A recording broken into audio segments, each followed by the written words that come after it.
This will be a spicy video, and I'm sure some folks really won't want to hear it.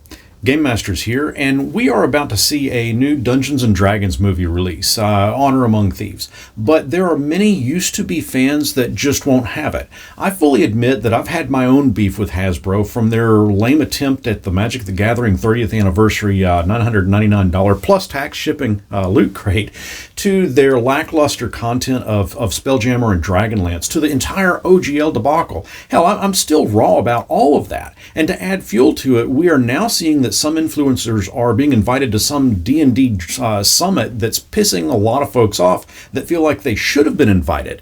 And for the record, I wasn't. Listen, you can find criticism with almost any company, and Hasbro and Wizards have certainly earned their share of it as of late, especially when it appears that the big corporations care more about the profits than they care for their own customers or the games that they produce.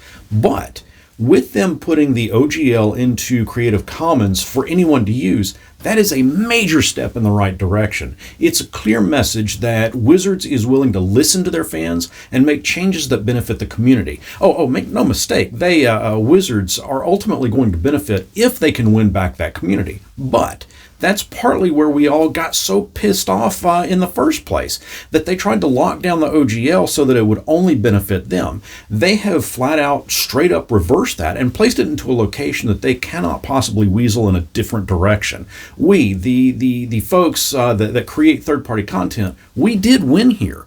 I mean, you now have more freedom and flexibility when it comes to creating and sharing content. Now that it's in the Creative Commons, you can create and publish your own stuff. And as mentioned, it tells me that Wizards is willing to work with the community. And again, this is their first step in being more transparent. They've listened to the concerns of the fans and they made changes accordingly. Yeah, you can claim, well, they wouldn't have done that and would have died if they didn't listen to us. They didn't have a choice but to change it. Yeah. And we got what we wanted. What else could they have done? What else should they have done? Given everyone a fifth edition, every fifth edition book for free? Listen, Hasbro is a company that wants to make money. There isn't a single corporate entity out there that is going to put me or you ahead of that fact. And the fact that they did put the OGL into Creative Commons, well, I'm willing to give credit where credit is due. I've mentioned that.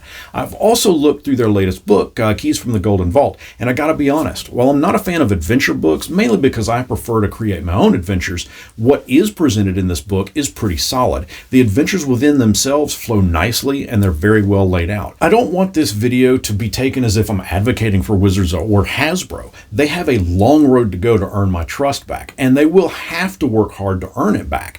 Because of everything that went down, I'm certainly shifting my focus a bit to look at other games that are out there, and I'll review those on this channel. In fact, I'll be looking over and reviewing Mortborg's newest book, Icon, in a couple of weeks. But right now, I'll also admit I'm getting a bit excited for the new Dungeons and Dragons movie, and I know that some of you, deep down, you are too. While there have been, and still are, valid criticisms of Hasbro and Wizards, their decision on the OGL, as mentioned, is a step in the right direction. It simply shows a willingness to listen and make changes that benefit everyone. They have a long ways to go to earn back the trust of their fans, but as I mentioned earlier, I'm going to give them credit where credit is due. And who knows, with the new Dungeons and Dragons movie coming out, perhaps we can all find a reason to be excited again about the brand. What more could Wizards do? What more should Wizards do? And don't blanketly say, oh, they should just make better books. Give the question some thought, some serious thought, and let me know what they should do down in the comments. Until next our paths cross, may your gold not lose its luster.